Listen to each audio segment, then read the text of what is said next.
Good morning, good afternoon, good evening, everyone, and welcome to Community Economy, ensure user engagement in a crowded market.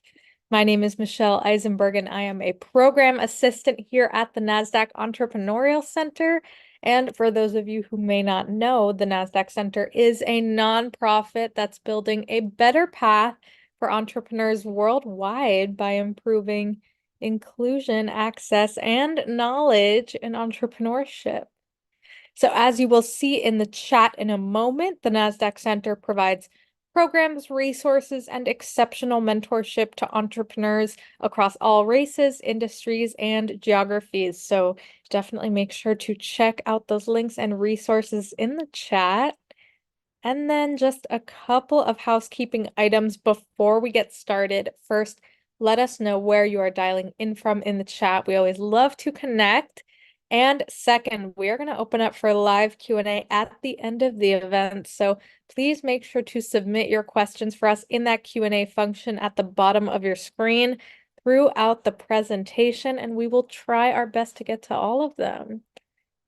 And of course, none of what we do could be possible at the center without all of the amazing support from our sponsors, including NASDAQ, Lehigh University, Airbnb, KPMG, Wilson Sonsini, BPM, HubSpot for Startups, and Google Cloud. We are humbled by their contributions and hope you are grateful too. And so before we get started, we always like to launch a couple polls to step back, see how everyone is doing today. This first one is going to ask, how are you feeling? Fearful, anxious, surviving, or optimistic? We'll give it just a few moments for folks to submit a response there. Awesome. Thank you. Thank you. I'm going to end this poll and share these results.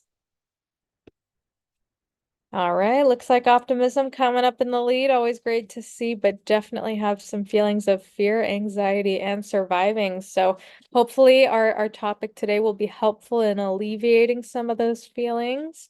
I'm going to stop sharing this poll and launch the second one.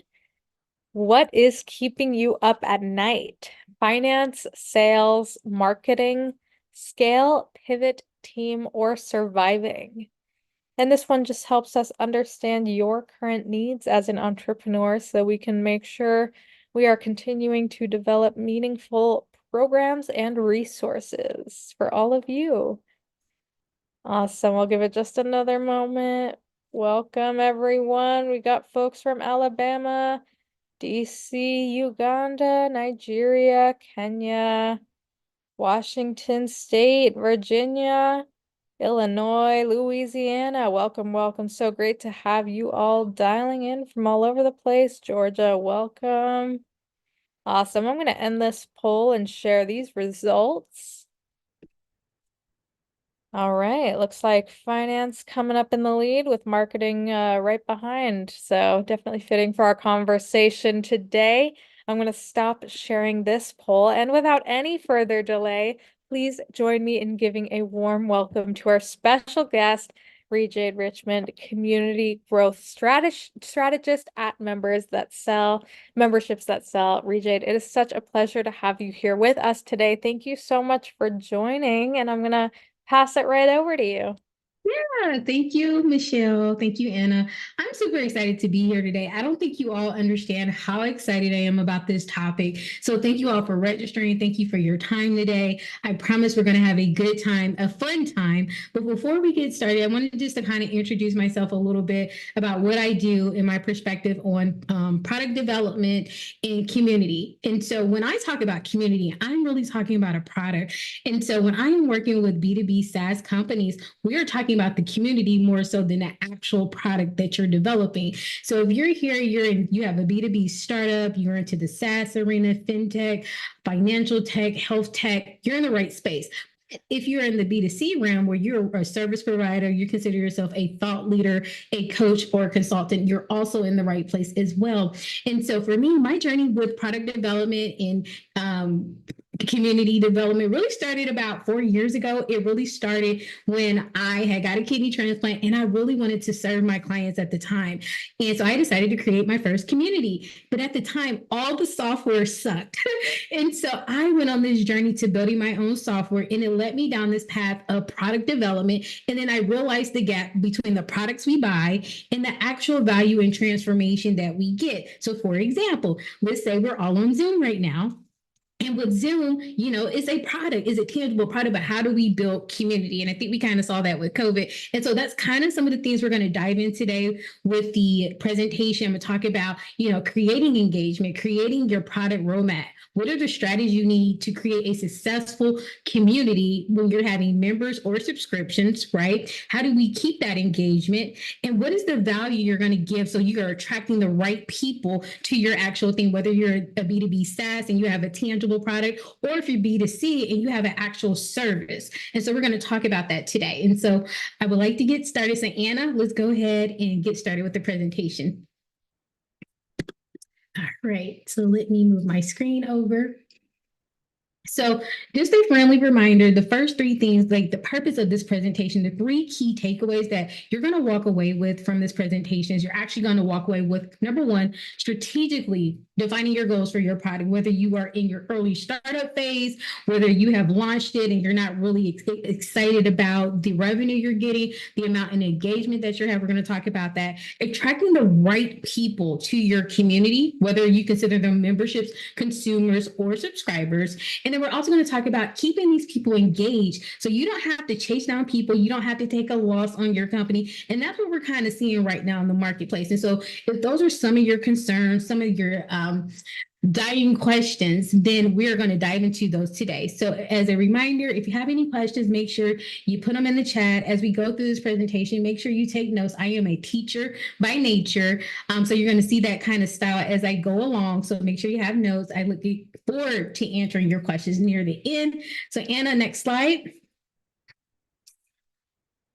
So what is a community economy? So when we're talking about community economy, I want you to think about three things. And again, it does not matter if you consider yourself B2B or B2C. These are three key things when we're talking about your community economy. And this is a proprietary process that I have created over the last 5 years. So there are three key areas. Number one, your product. So what is your product? These are three valuable points that are related to the economy of what you're developing. So your product can be an actual service.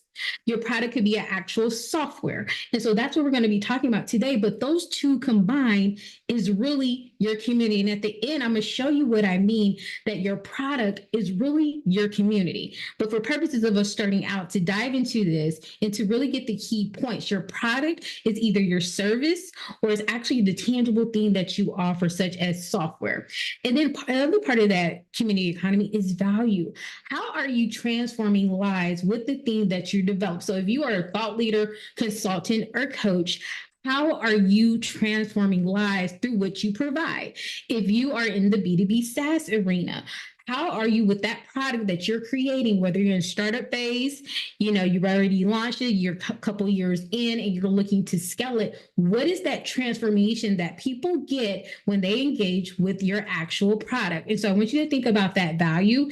And then number three, your people. This is your community. Who's your tribe? I love using the analogy of Walmart and Target. They have totally distinct community people. And so when you're creating products and you are thinking about the value that you provide, who are you really attracting? And we're going to dive into that a little bit today because that's so important to keeping customers engaged and really growing your communities through product development and membership development or subscription development. You got to understand your people. And oftentimes we don't do that very well, or we lose people because we don't understand the transformation, which is the value that we provide with the product. Again, your product can be a service or it can be something very tangible like software. And so Target and Walmart, two totally different goals. When you go to Target, you are looking for experience. You're expecting to go in there to spend money, right? But in turn, people don't mind paying money because they know they're going to get a valuable experience.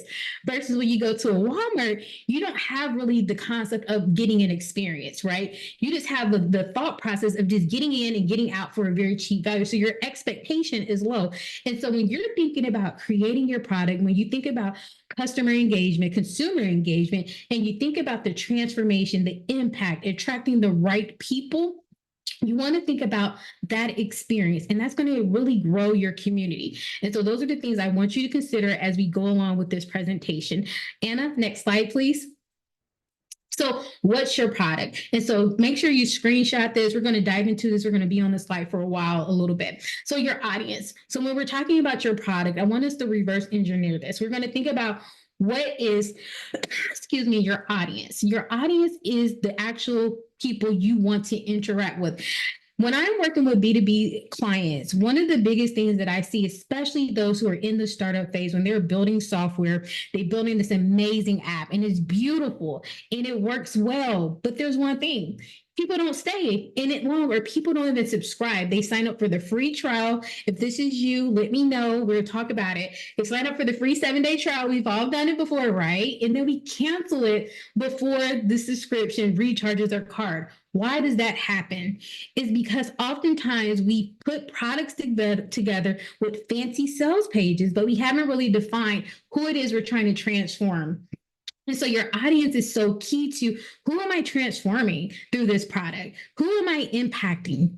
What is the solution that I'm actually trying to provide? So in your audience, I want you to think about, we're going to dive into it when we're talking more so about attracting your people, but I want you to think about whether you're B2B or B2C, who is your people?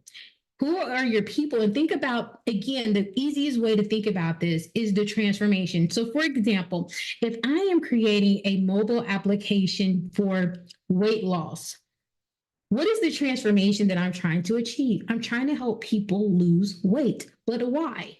And so we have to dive a little bit deeper. And if you're a coach or consultant, you already know about these customer personas and your value proposition. But for B2B SaaS, sometimes we forget about that. We want to create a product that has amazing features they have 50 million features for $47, right? For lifetime access. We see this a lot in the online marketplace. But the thing is, what is the transformation and who am I attracting? So number one, think about your audience.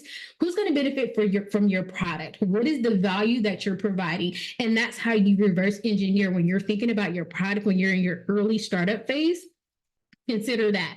Number two, your goals. What is the goal of this product? So why are you spending time, energy, and effort creating this thing? Oftentimes I see when I'm consulting privately with B2B SaaS and B2C is we're creating products to compete with our competitors, but we don't have a concept of, is our competitors' audience really ours, right? And again, we're going to talk about this a little bit further when we talk about attracting our people, but your goals of your product. What is the goal? I will tell you right now, if your goal is to have better features to compete with your competitor, like, hey, they've already created this in the marketplace, let me create this and add a couple new features and benefits, that is a failing product. You have to have something much deeper than that because consumers are very smart now, right? They are looking for things to make their lives easier. So when you're considering creating your product, think about your audience. How can you transform their lives? How can you impact their lives? How can you make their lives easier? And this is in alignment with the goals. So what goals are you creating for this product? Why is it important for you to create this thing right now? And number two, when you're thinking about why is this important to create right now, when you come to the goals of it, you want to consider, is this the right time for this particular product? Sometimes I'm working with clients, they have an amazing product, but it's not the right time for it. It's just not the right time for it because consumers don't see the value of it. They don't see the value of it. And if they don't see the value of it, what happens is you'll launch it, then you lose a lot of subscribers and you waste a lot of time, money, and effort. So think about your goals with this product. And again, the easiest way to think about this is the transformation that you provide. Number three, your community. Again, your people. So when you're creating this product, who are you really impacting? What kind of experience do you want to provide for these people when they come into your world, when they purchase a service, when they purchase a subscription, when they enroll in your membership for engagement and community? What is their actual experience? What are they going to get? What is the transformation? What is the lifetime value impact? So it goes beyond making it sell. It goes beyond the features and benefits. It goes to the long-term impact. I'll give you an example with this, with the actual tangible product. A lot of us may have Apple products. I have both. So don't click out yet. So I have both Apple and Android products. I love my Apple products because not because they're expensive in their name brand, because they have a long lifetime value. So I don't mind being a Apple user. See how that works? So that's how Apple has a long ranging fan base, because even though the interface doesn't change, their operating system doesn't change. However, the lifetime value of what they offer stays the same, versus Android is constantly changing in a competitive market, right? So you have to think about, does your audience want something that's more consistent, more tangible, something that they can have for a lifetime value, or are they looking for the next best thing? So I give you those two examples because I am a consumer of both products, but I prefer Apple because it has a lifetime value impact to me. I say that to say that in a market study that I've been doing with over 100 clients that I've worked with so far over the last 2 years in B2B SaaS and B2C, one of the things that we saw that kept customer engagement and retention was lifetime value. So if you have already started creating a product, or if you already have a membership or subscription component, think about the lifetime value that you're actually providing to your customers through your product. Okay. And then lastly, your roadmap. And so your roadmap is really when people come into your world, when they exchange money out of their pocket to purchase your service or to purchase your product, however you use the terms that you use for your particular company, where are they starting from and what can they expect? Here's why people lose out on capitalizing their customer retention. 1 second. They lose out on this customer retention component is because they're not thinking about the journey. I can't tell you how many times, and if this is you, let me know in the chat, how many times I have bought a product, right? Bought a product, got all the welcome emails, right? And then after 7 days, crickets, right? You don't hear anything. You probably got overwhelmed by the product. I know it's been plenty of times as a techie myself. I bought products, invested in products. I'm like, well, what happens after 7 days? What happens after 30 days? So sometimes we have to stop thinking that the communication with the customer ends with the sale. It doesn't. This is a relationship. So I want you to start thinking about products as relational. And when I say relational, I mean community. And so that goes back to what I first started this conversation out. Your product is your community. It truly is, because your community is what's going to be your referral partners.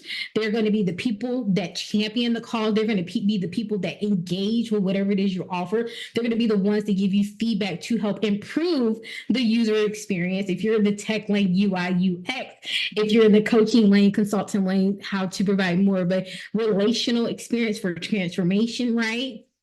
And so that is why this is so important. So next slide, Anna. So what's your value? So we started off this conversation, understanding your product, right? We just talked about that. Now, understanding your value. So here we're talking about attracting your people. So who are your people? Who are they? Where are they at? Where they're located? What are they doing? The easiest way, I kept saying transformation, but I want you to lead with the end in mind. Whatever you're offering, product, service, tangible or not intangible, what's the solution? How are you making their lives better through your product? And again, this is one of the biggest things if you're B2B SaaS and you're in that startup phase, when you're pitching and you're considering pitching this, your investors are going to ask you, what is the solution? Why should I give you money to develop this thing? Because what we're seeing is so many products, especially with the help of AI, which is amazing, are developing products, but the solutions are very weak. What is the solution that you're providing? And when you think about that solution, it's like, who benefits from the solution? So this is how you attract your people. Number one, think about the solution. What's the solution? What are you solving with this product or service, right? What are their immediate needs? So when you're creating these things, think about their immediate needs, think about their demographics. What are they struggling with on a day-to-day basis? I know for me, I am in this era of ease and flow. I will purchase anything that's going to make my life easier. So I love things like subscriptions, actually, that, or, some of us may use DoorDash, Uber Eats. I love being able to work from home, serve my clients, schedule order delivery, and it's delivered at my door. That is an example of what I mean, providing a solution through a product. And guess what? What type of community is that? Those are community people that value their time. So I'm a person that values my time. I'm a person that values ease and flow, right? Less effort, more impact. So I can do the things I love, like come up here and serve you all. And so when you're thinking about the solution that you provide, think about that product. That product is solving what? For me, I want my time back. I want to reclaim my time. So I love investing in products and services that's going to give me my time back.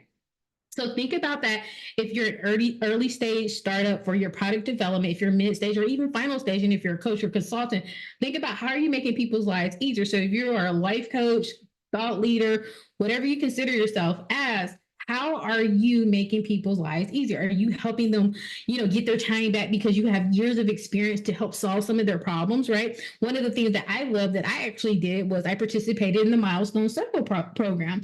That actually helped me reclaim some of my time. That helped me get eyeballs on my programs and what I was doing and getting feedback from mentors that can support me on my journey. That is what we mean about providing a solution that's product-based. But again, what I said at the beginning, your product is your community. Now, number two, your story. Stories matter. And this is another thing, if you're B2B SaaS, product development, actual tangible products, your stories matter. Oftentimes I see products come across my desk, figuratively my email, but they come across me and I'm being asked to advise clients on their product and there's no story. There's no backstory. Why did you create this thing?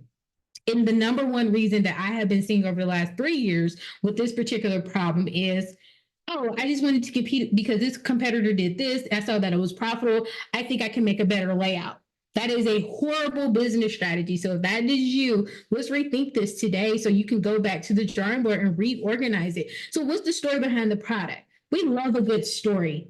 Come on now. We all love Netflix. And for those of you who love Bridgerton, we love a good story. For those of you who are guys, or you may have loved Game of Thrones, okay? So we love a good story. It doesn't change when we talk about our products and services. So there's a story behind your product. For example, I have a software that I've been developing, and the story behind that actual software was I was recovering from a kidney transplant, taking care of a special needs daughter that has cerebral palsy, and I needed something to serve my community in a way that it gives them all the needs they need to do to be successful in the community. So that was the story for why I created that particular product.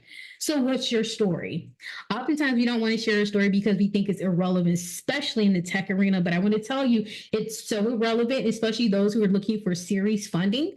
It's so important. Your story matters. So think about your story, because guess what? People are relational in nature, and we love a good story. Next, transformation. What is the transformation that you actually provide with your product? So I keep talking about transformation. Why? Because we're going to talk about this next, but transformation is how you get the conversations going for customer retention. People need to see the value in how that thing, because money is so valuable right now. Let's talk about right now. We're in the US, because I know we got people that are in different countries, but particularly in the US, when we talk about value, when we're exchanging money for something, we got to evaluate, is this a good financial decision, right? Is this a good use of my time and money? So it's like, what transformation am I going to get if I spend time, energy, and effort here? And here's what happens oftentimes, especially with B2B SaaS products. We are purchasing these products that are not easy to use. right? They're not easy to use. They're complicated. They make our heads hurt. Likewise, with B2C, your services, you're putting together these packages, but there are no touch points to really make sure that people are getting results. So what is the transformation that you're really providing? Because guess what? There's people right now on Google, I'm telling you, they're on Google looking for you. They're looking for someone to solve their problems with the least amount of effort that's going to really have that lifetime value impact. So what's the lifetime value of what you're creating, and who is that particular audience that we're creating? So when we talk about what's your value, who are you really looking for? Again, I'm gonna go back to the example of, for me, I love my time. So I'm a person that values my time. So I'm going to invest in things. So I just use another one. I invest in a laundry service, right? For cleaning, right? Folding clothes has never been my jam, okay? Since college. Those clothes will sit on the couch. So guess what? I invested in a laundry service to wash my clothes and fold them because I value my time. That gives me back more time. And what's the transformation? Since we're putting this in perspective, transformation is I have more time to do the things that I love, like spend with my daughter, serve people more. And then I'm not stressed about clothes being on my couch and I'm embarrassed when people come over, right? So you have to think about it and put it in perspective. Just because it's a physical software or product doesn't mean it has to lose the human element. So what I want you all to walk away with today is to really think about, how can I humanize, relationalize, and communicate-alize, I'm making up these words, y'all, your community, okay? And then the impact. How is this product going to impact your people? And so who is this for? Right? Again, I'm a person, I value my time so I can serve more. The impact to me is tremendous, especially someone who went through a kidney transplant. So time is of the essence for me. Impact is so crucial. So when you're creating products and services, think about the impact. So who are you really attracting? What are they looking for? What are they typing in on Google, right? What is keeping them up at night? What's making them anxious? What are they trying to get rid of? What are their dreams and fears? What are their wishes? For me, it's wishes. Some of my clients is legacy and impact. So 3 core values of my particular clients, whether they're B2C or B2B, they want more time, they want more money, and they want more impact. Doesn't matter if they're B2C or B2B, they want to impact lives and transform lives. And so I want you to think about that as well. Next slide, Anna. So your engagement plan. So we're talking about consumer engagement and retention. So keeping your people. So you've already identified who your people are. You already identified the value of the transformation of what you provide. Now it's about keeping your people. And I'm going to spend some time here because this is the most important thing. And I want to reiterate this too. This is something a mentor told me over, oh goodness, a decade ago. And it still sticks with me today. Making money is easy. Making your first sale is easy. Keeping the people after they make the sale is very hard to do, especially now because we're so distracted. There is so many things popping up at once. Like for me, me and my accountability partner, we are on a no spend month right now. We're on no spend because we can get so easily distracted in what's in the marketplace right now. And so that results in people not staying on whatever you have to offer them, whether you are in their membership, you're on their subscription, or they're just really a client. So how can you keep your clients' attention, your members' attention, your subscribers' attention? Well, this is what we're going to talk about, your engagement plan. And again, this goes back to that value. So that's why we talked about value in the previous slide, because when you communicate the value and transformation, more people are likely to stay. I talked about Apple. I am still an Apple customer to this day because I value lifetime value products. I don't like buying new things, especially expensive things, every other month. Like, I don't care if there's a new device out. Can I rely on what I have? And you have to think about that when you are creating your products and services. So number one, onboarding. Onboarding, a lot of people think these pre-populated email templates, we've all seen them. You purchase something, you got the welcome email. Thank you for your purchase. We're so excited you're here. Join this community, click here, like this, subscribe, download the app. We seen that, right?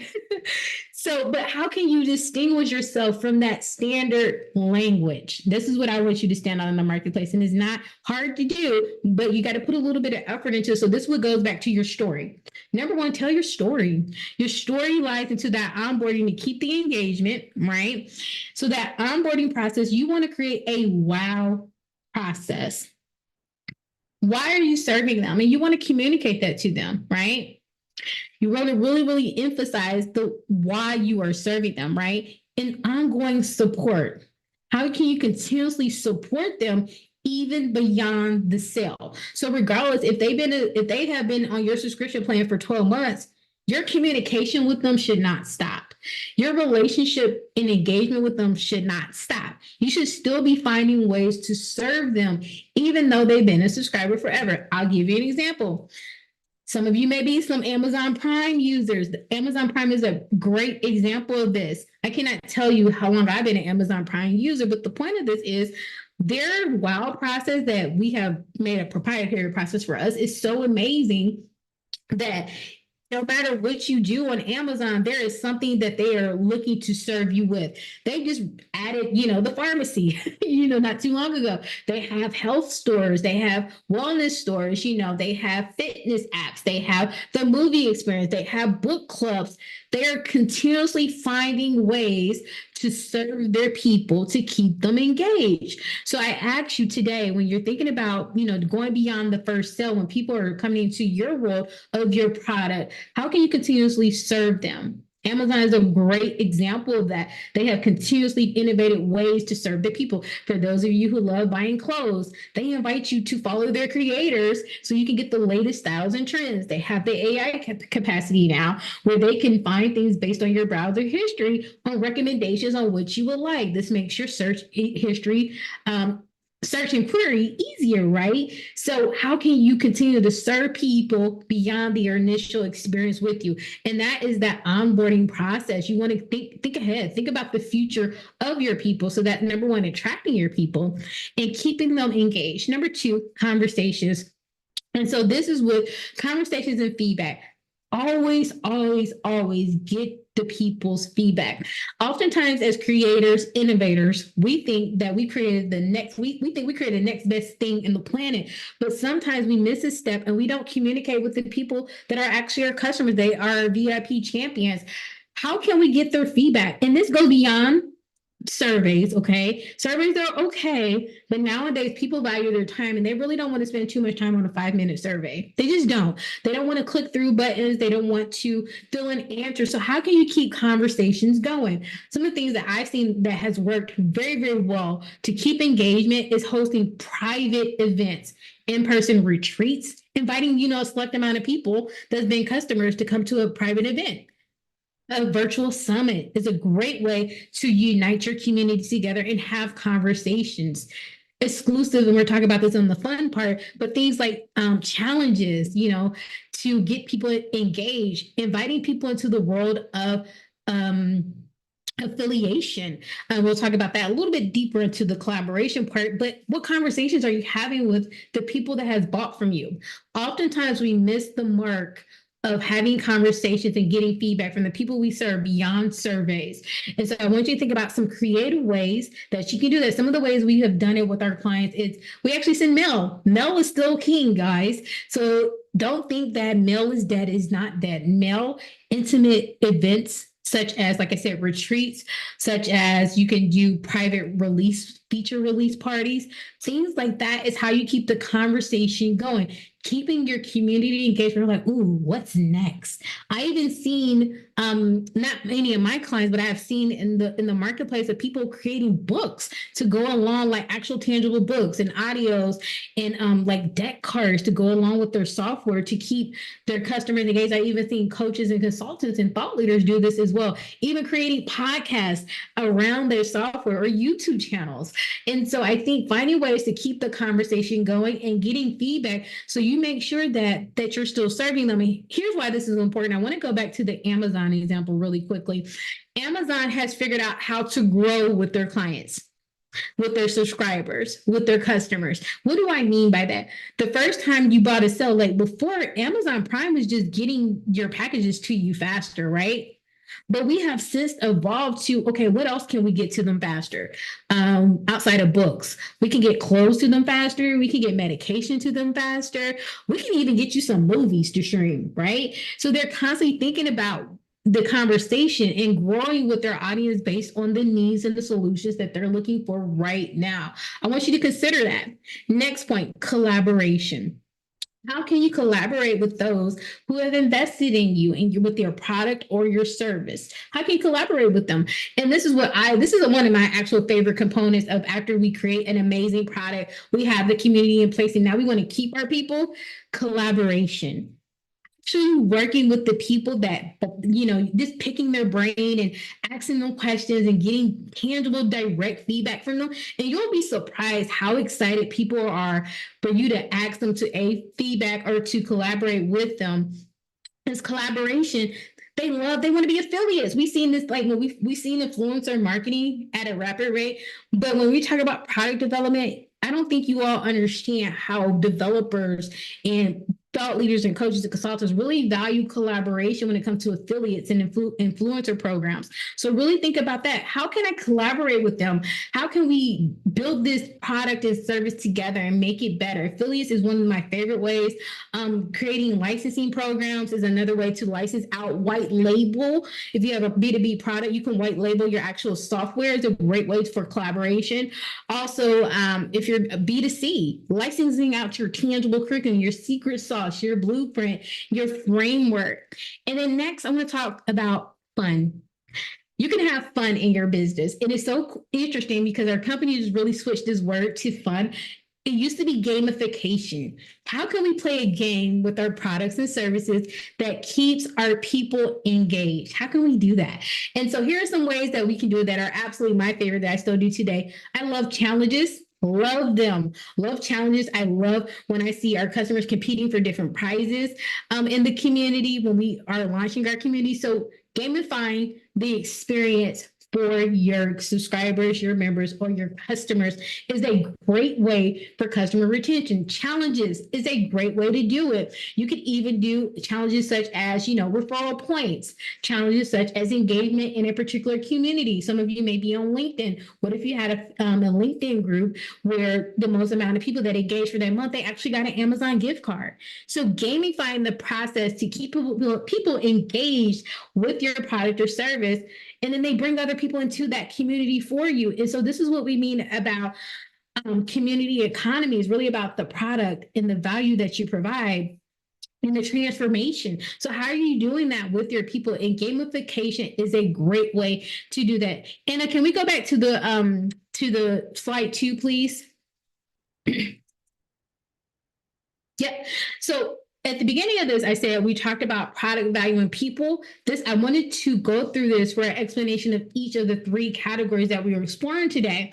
But if it's going back here, this is the way you should actually do when we talk about community economy and how do you build an effective community economy that are attracting your right people and keeping the engagement. You're going to start with people. You're going to start with people. You don't actually start with the product. You start with people, because you want to start with what are their problems? What do they need? And what can I create to serve them? We need to change our languaging. And this is what I challenge when I'm working with some of the top B2B SaaS companies. I'm challenging them to change their language to how many butts and seats can I get to purchase this software, right? Or subscription, to how can we serve more people? How can we transfer more lives? So start with people when we talk about the community economy. Then you think about the value. If we're serving them, how can we be more valuable to them? How can we transfer their lives? I talked about Apple a little bit. I talked about how I value Apple products because I don't have to keep buying something new. I talked about how I love, subscription products such as laundry and ordering food because it helps me reclaim my time. What value can you provide with that product? And then lastly, you develop the ultimate product for you where you don't have to even look at your competitors. You think it could, because guess what? Your competitors' people is not really your people, because you are attracting your people based on the story, value, and transformation that you provide to your community. And so the real order of this is people, value, and product. But what has been taught in the last couple of years is product, value, and people. And product, value, and people is a great place to start to flesh out your ideas, but it doesn't keep your people. It does not keep that customer retention. And why is this? Why is this? Why is the order being switched now to people, value, and product? Is because we've all went through COVID. We saw what happened during COVID, and we value relationships. We value how can we communicate. We value how can we get things done when we have no access. We saw that in COVID. And so the consumer economy really changed on what we value. We value relationships. We saw that during COVID. People value interaction with other people. And so we have to lead with people in mind. What's the transformation? And then we have to lead with value. And then we go to the product. And so so Anna, that's it. So do we have any questions? Wonderful. Thank you so much, ReeJade. That was such an incredible framework and, something that I know is just easily implementable, across industries. So thank you for providing such a clear and comprehensive framework. If you are in the audience and you have a question, make sure to drop it in that Q&A box. But we'll jump right in. I know we had a couple people, you talked about a lot of different opportunities and kind of ways that you could potentially engage with customers. And so I think it's kind of a similar kind of mindset that entrepreneurs have with, oh, there's so many features, there's so many different tech solutions out there.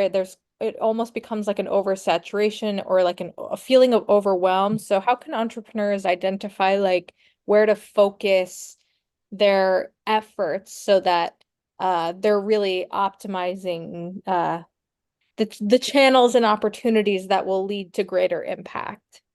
Yeah, it really goes to starting with the end in mind. Who do you want to serve? What's the ultimate solution that you want to provide?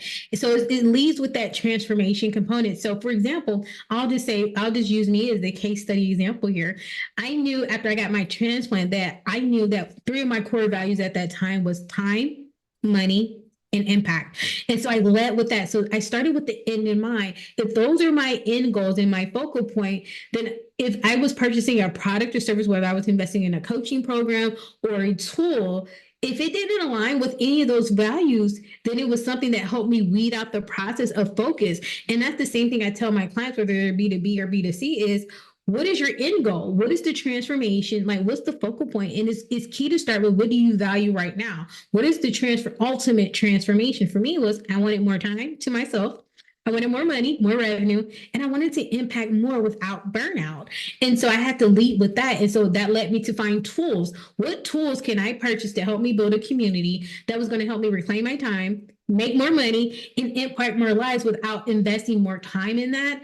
And then also looking at what's the impact can I make with that particular tool? And so keeping in mind the goal of what I was looking for. And this is always what I tell, especially B2B, because sometimes we can get distracted by the features and benefits, but the ultimate question is, what is the actual transformation that you are looking to provide to the community? And it helps you stay in alignment yourself as you're developing out your products or services so that you're not all over the place and saying like, oh, this new thing just launched. Let me go get this. It's lifetime value for $27. I got to have it, right? And so that helps you stay away from that.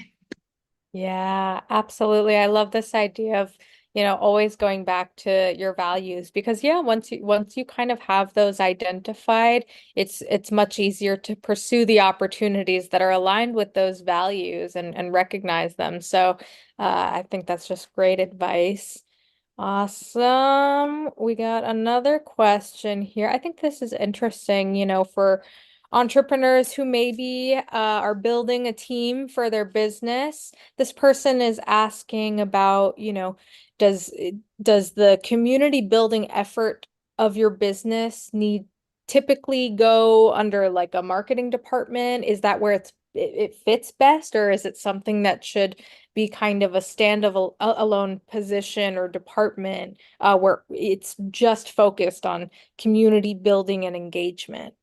Yeah, that's a great question. I teach it as a separate department for marketing. So it's very different from like your brand identity, your storytelling, because community is your community is the champion of your hub. If you don't have people to market to, right, which is your community, then there's no point in the marketing department, right? And so you definitely, when I am working with B2B SaaS, we're creating actually our own community departments, and we've called them community success managers. We call them community champions. And so we actually have actual separate departments for that. So I would say definitely you would want at some point to have it separated. But oftentimes what happens is when you're first getting started, it is kind of lumped into that marketing category because there is marketing efforts to attract the right people, right? But here's how I would explain it a little bit better.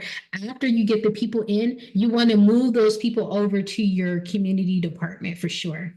Mm, yeah, love that. That's great. And then we have another question here. I think this is asking about once you kind of have customers that are paying members of the community that are, regularly paying through a membership. Any thoughts on, the best kinds of tools or Hmm. resources to help you track those memberships to support further engagement? Yeah, great question. So, this was one of the reasons why I went on my own journey of creating my own software and platform because I had the same concerns. Like, I'm very type A and I want to see all the data in one place. So, that's a great question. So, sometimes as founders and creators, we want these tools to do these things. And so I would say to answer that question, the best community tool is the one that your customers are going to want to stay on. Right. Because I've seen it and have even failed at this as well. I've purchased and built out, amazing platforms with amazing tools, but it was overwhelming to the community. Even though I thought it was amazing because I could see all the data, but it was just too overwhelming for them to go through. So it's one of those things where that collaboration and feedback is so important with engagement with the audience because they will help you understand, like, hey, I like this. This works for me. This is a good flow. Or no, this is kind of clunky. This is overwhelming. I get anxious when I come into this platform. And so really asking and considering what's the best tool? Rephrase the question to say, instead of trying to find the best tool for the best tracking metrics, the best tool that's going to keep your community engaged. And when we talk about tracking metrics, I didn't talk about this, but you want to have custom tracking metrics, and every community is different. What is your people? And I like to say, what is your people value? How often are they engaging with other people? How often are they opening up the platform? What are they clicking on? Are they showing up if you're doing something live? Are they showing up live for that? Like really looking at those key metrics, because sometimes those key metrics is not really a community tool, that's really a marketing tool. And so it just really depends. Some of the tools that I've seen lately that can really track some good metrics is, Circle is one that's good. Heartbeat is one that's really good right now. Learn Worlds is good. If you're a WordPress user, LearnDash is a good one. And so there's a couple tools, but I think asking, why do I need these metrics? Are they going to help me, those 3 key areas we talked about? Are they going to help me accomplish those goals? And I think that's an important question because sometimes we could spend too much effort and energy on the platform that it doesn't even matter to the community, really. Yeah, that's really interesting. Like really kind of trying to put yourself in the shoes of those customers or the audience and understand that, as the founder, maybe you're so deeply familiar with the Mhm. intricacies of what you're doing, but they may not be, and that can really impact the way they engage. So that's such great uh point to emphasize. So we have another question here. Um, we had a couple of people asking, they'll be in a situation where customers kind of get to the point where there's significant web traffic on their site and customers are clicking, they're engaging, but once they kind of get to that point of purchase, there's a blocker. And I know Mm. some entrepreneurs will be like, oh, I have done like I'm kind of basing my pricing structure off of, this customer-centric data that I've collected. So could you maybe talk about some of the other reasons why customers may be disengaging at that point of purchase? Yeah, great question. There's a disconnect in the value that they're going to receive. I remember I kept hitting on transformation, transformation, transformation, because we went through this whole online shift in the marketplace when COVID happened. People they have certain values now. They want relationship. They want to see how their lives are going to transform if they invest in this, because there's so much noise in the online marketplace. So it's not really a financial decision that they're seeing. Like I'll put it like this. I've seen people make financial decisions to pay for a $2,000 membership over a $27 membership, just because the $2,000 membership may have conveyed better the transformation. So how can you do this in a practical sense? So if people are clicking on, that means they have some interest, right? But they didn't follow through with the sale. So how can you make this more functional where you are closing that sale? So here's what you can do. Number one, create a tour.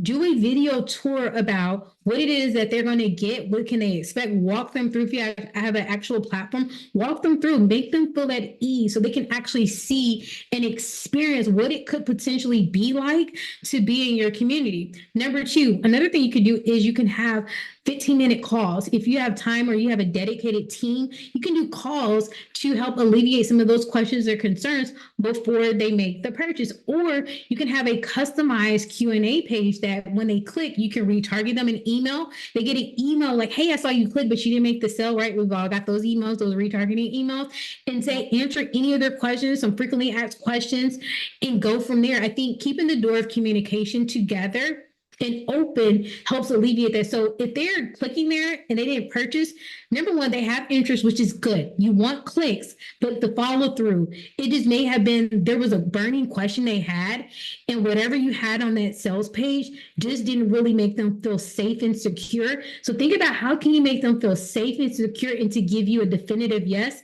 Again, a great way to do this is virtual tour. Throughout it, do a pre-recorded video going through the tour, what they can experience, some expectation. Sometimes that we see that when there's not strong testimonials. And so maybe you can do a live Q&A, inviting people into the community. Like, hey, this was a pre-recorded Q&A of a past client. Here's the transformation. Always lead with the transformation in the value. And that would definitely increase your conversion rate a lot faster. This doesn't matter if you're B2C or B2B, by the way. We've done it both ways. Love it. Yeah. I love this idea of really like emphasizing the way that their lives will be impacted, made easier or simpler. And almost as if you're kind of encouraging like a lifestyle shift. Mm-hmm. So that's really, really interesting. Wonderful. I think we have time for a couple more questions. We have someone asking, I think kind of like if you're really at the beginning of your journey, what are some of the first steps to finding, that community that's aligned with the work that you're doing? I know, this person specifically is in oncology drug development. I Mm-hmm. know we've had tons of other health tech focused entrepreneurs who, sometimes the problem that they're solving for, it can be difficult to talk about. And there are other businesses outside of Mm-hmm. healthcare as well, where sometimes it can be difficult to talk about the problem you're solving. So Yeah. can you maybe any advice, just around finding that initial community when it's maybe a little niche or a bit under the not so open out there? Yeah, this is good. I love this question mainly because it hits on the health arena, and I love serving communities that have the health aspect because I'm a kidney transplant recipient and I have lupus. So finding those communities is so important. So how do you get your first members to even engage to see if there's an interest? I say just if you have already like clients or patients, I know there's certain rules and regulations around that legally, but you can do info sessions. If you just say, hey, we're thinking about creating a community for people who struggle with that whatever that XYZ is. And then that's how you start having the conversation with people. Because why is that important? A, you can start really seeing what are their pain points and struggle points. B, you can figure out, is there really a need for me to create a community, or is it something else that they really need? So this saves you time, money, and energy on creating something that they may not want. And then B, just making people feel safe. I think the safety part about of the health communities and product development is so important, because we've seen it where our personal information is leaked. We've seen it where people feel judged. They don't really feel seen and heard. So creating a safe space, I think creating like support groups is a great way. I have some clients that are transplant recipients, some clients that are in on the other spectrum of recovering from depression and suicide. They have communities, and one of the ways we've done it in a way that so people are not like because you can make those posts and people say if you're saying you're interested, then people know like, oh, this person may be struggling with that because they commented that they're interested in that. But no, what if you did it in a way that there's a private anonymous interest group where people can feel safe and support those questions? So creating a private group, number one, is what I would recommend. It could be something as private as a Zoom, and you can keep people anonymous, but people could still show up and share information. Creating those safety standpoints of NDAs and non-disclosures is another way to do it. So I think really just asking people, and if you have people like clients or customers that you interact with, like for me, there were people that I had personal relationships with, and I was like, hey, would you be interested in having a deeper conversation on this? I'm creating a safe, intimate space to talk about X, Y, and Z to see if there was even a need. So kind of going at it from that approach, but there's ways you can do anonymous polls as well to get feedback, to get those first initial engagement people into your community as well. Love it. Such great ideas there. And I know a lot of entrepreneurs in the audience will definitely look into some of those opportunities for their own business. I know we have just a couple more minutes, but I think we have time for one last question. And I think this is really interesting, just with the way that marketing functions in today's world. This person is asking about influencer marketing. What are your thoughts on influencer marketing? If this is something that entrepreneurs are going to pursue, any best practices or key considerations as it pertains to community engagement? Yeah, I think the influencing marketing, there's going to be tighter regulations around it as well. So I think going beyond influencer marketing, are you going to have influencer marketing aspect for as an affiliate program to whatever that tangible thing that you're creating? I think that's still valuable because that keeps the conversation and engagement going around what you're creating as a product or service. So I don't think it's dying, but I do think, we talk about influencer marketing, we're seeing tighter and tighter restrictions, especially with the FTC around it, especially when we see a lot of the master resale rights. A lot of those things are being heavily regulated right now. And so I do see a transformation in that. I do think there is an opportunity for community, but not as a standalone community. I see it as an opportunity to attach to the existing things that you're creating. Right. Yeah, that's super important. Love it. Well, ReeJade, this has been so wonderful. Thank you for such an incredible overview and conversation. If you had just one piece of wisdom or key takeaway you wanted to leave with the audience, what would that be? Oh, yes. I think with this space of where we are today, always leading with storytelling. Tell your story is just so important. You just be surprised about how many people are looking for you on Google. Like no community is off limits, no product is off limits. There are people looking for you, and just being optimistic. And it starts with you. Share your story, just talk about it, and you'll just see how the need for what you have to offer the world, people really want that. So lead with transformation and serving over making sales, whether you're B2C or B2B. I think that's the best thing to growing is scaling a business. Just leading with how can I serve more people versus how many sales can I get. Wonderful. ReeJade, thank you so much for joining us on behalf of the Nasdaq Entrepreneurial Center and everyone here today. We are just so thankful that you joined us. Yeah. Thank you so much for having me. Everyone have a great day. Thank you all for showing up. Wonderful. And to our audience, we'd love for you to join us again for upcoming webinars, which you can view using those links that are going to be posted in the chat. And thank you all so much for joining us today. We look forward to welcoming you back online with us soon.